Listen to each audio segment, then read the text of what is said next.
Hey, seventh grade. Hope you're doing well. Mr. Smith here. Just to briefly check in with you about Apollo 11 and our final engineering project of the year. July 20th, 1969, Neil Armstrong became the first person to step foot on the moon. He was an amazing character, by the way, Neil Armstrong, and the soundtrack introducing our little movie here is from The First Man, the movie called The First Man, which was a biography about what Neil Armstrong went through to accomplish what he did. I highly recommend it. So the journey to the moon, it took a long time. I think that's one of the things we tend to underappreciate. Although the moon looks close, in terms of taking a spaceship there, it takes a very long time, over 4 days. And we landed the lunar module in an area of the moon called the Sea of Tranquility, which is a play on words. Early astronomers looked at the smooth parts of the moon and it reminded them, or they thought it was actually literally an ocean. And now, of course, we know better.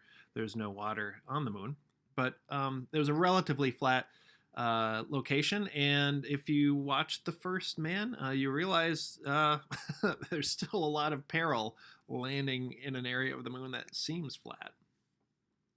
They were on the moon, Neil Armstrong and Buzz Aldrin, for a little over 2 hours. And this is actually a photograph taken by Neil Armstrong of Buzz Aldrin, the other astronaut on the first mission that successfully allowed us to walk on the moon. So, pretty amazing view. So that leads us to your final engineering activity challenge of the year.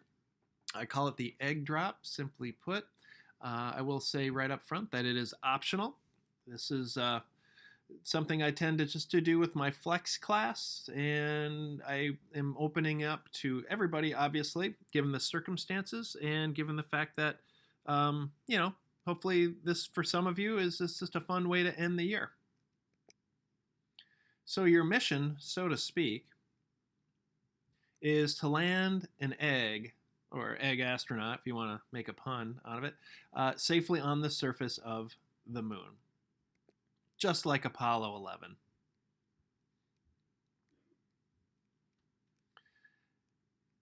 And we take a look at the moon. In a normal year, this is our lunar surface right here, as viewed from the top of the high school, the Performing Arts Center, the PAC Center. So the highest point of school property is where we would launch normally your little contraptions that keep the eggs safe. Of course, I don't know, given the current state of affairs, if I am allowed on that roof or if even Captain Science is allowed on that roof. So I might have to modify our lunar surface. It might be Captain Science's driveway, and it might be your contraption might be hurled from the top of his garage. But whatever we work out, you are free to design this thing and construct it however you see fit. But you also know, if I've taught you anything about the engineering process this year, engineers have restraints. There are limitations in the materials available, the amount of money they have to spend, the time they have to construct these things. President Kennedy, back in the 1960s, he laid down the gauntlet and said, we're going to do this before the end of the decade. And we snuck it in there in 1969. Beat the Russians. Pretty awesome. So here are your restraints. When you build the contraption that allows your egg, which is not hard-boiled, mind you, it's a raw egg, this thing has to come in at 200 grams. It's extremely expensive to launch objects into space. It takes a great deal of fuel to overcome the force of gravity, of Earth's gravity. And fuel is expensive. So the weight it takes to launch something in space has to be considered. A typical egg is going to come in around 50 to 60, maybe 70 grams if it's a really big one. So with that in mind, I want you to construct something that is, roughly 4 times the size or mass of an egg. I realize you don't have the equipment to measure this thing, so you're estimating. Volume-wise, space is also a consideration. When we send objects such as satellites, when we send gear and astronauts to the International Space Station, space is an enormous consideration. You can't have these huge objects. You have to always think about how you can use the space available and maximize it. So let's go with think about it like a gallon ice cream bucket. If it fits in there, we're good to go. So pretty small, fairly light, and we're not landing on Mars. We're landing on the moon. That's significant because the moon has no atmosphere, and that means a parachute will not work. So one of the design restraints is that this thing cannot keep your egg astronaut safe utilizing a parachute. And then finally, we're going to say no to bubble wrap. If we all wrapped our egg in bubble wrap, we would have 100% success. So we know it works. Let's try to tap into your creativity, come up with some cool, funky engineering designs instead of just taking the easy route and just wrapping it with bubble wrap.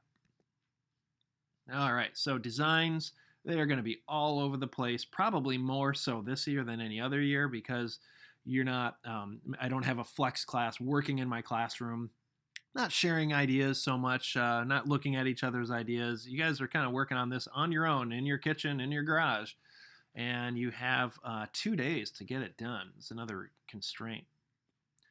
So we've defined, we're designing. What data do you have to get you steered in the right direction? And you might be thinking, none, Mr. Smith, I'm sitting here at home. Well, this, by the way, is the computer used to navigate the lunar module, get it to the moon. My understanding was an iPhone 5 has like 100 times more computer power than this little rascal. Probably not much more powerful than a Texas Instruments scientific calculator, to be honest. So back to the data thing. You're not flying blind here.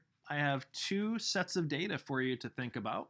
So when you rewind the video, and if you decide to go after this project, you have a handful of kids from a previous flex class. I call them eggstronauts. And across the top are the mass of their little contraption. If they used a material, we put an X there. If there's anything out there out of the ordinary, we made a note of it. We put the shape of it. Was it irregular, cylindrical? And then finally, yes, the egg was safe. No, if it cracked, I made it the color of yolk. So pretty good success rate in 2015. Then the year after that, we also kept meticulous notes. Now, if you notice, we did have one going well beyond the 200 gram mark. And, honestly, if that happens every once in a while, I can live with it. In Haley's case, she got on the internet and used ballistics gel to keep her eggs safe. And although it was really heavy and it would kind of violate that 200 gram rule, I thought it was so cool and creative. I wanted to watch it play out.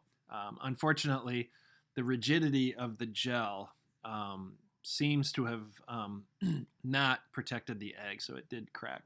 Not a high success rate this year, but a lot of creative, cool ideas. So take a chance, take a risk, have at it, and I will report back to you whether or not you succeed. I'm hoping to video these things as I go hurling down to the moon's surface. The last step of the engineering process is to refine. This is a tricky one to refine, to be honest, because if you test your own device, if you can have an adult help you and, hurl this thing off of the roof of your house or your garage, if it didn't work, you got a broken egg and you kind of got to start over. So refining this thing is tricky, I'll admit. You might end up just looking at the data I've provided to you, building it to the best of your ability, and then bringing it on into my class. Actually, you'll bring it into the front of the school here and drop it off. So, in the words of Neil Armstrong, I love this. He considered himself a pocket protector wearing nerdy engineering guy. He was not this kind of I don't know what you want to say. He was not this dramatic, high energy, high dramatic personality kind of guy, a rock star, fighter pilot. He was an engineer. He was a nerd. He liked figuring out problems, but that calm, persevering intensity that was Neil Armstrong. That's exactly what we needed to put a man on the moon. So, in the spirit of Neil Armstrong, I wish you luck, folks. Putting this challenge out here today, and you have today and tomorrow to work on it and get it into me. So if you would please take a close look at the due dates. You got 48 hours to get this thing off the ground and into me. And my hope is the last kind of official day of the school year, I will put out a video of the results. And hopefully I'll get a few of you involved. Who knows, maybe a couple dozen little projects. But as you finish it, as quickly as possible, if you could bring it in. The front doors of the school, the middle school, are open. And I'll put a box or like a tub there for you to to deliver the goods, so to speak. And then I will figure out a good place to launch these things and get the results to you on Google Classroom. So I hope some of you take me up on this. Have fun. If you do, reach out to me if you have any questions. And anyway, take care.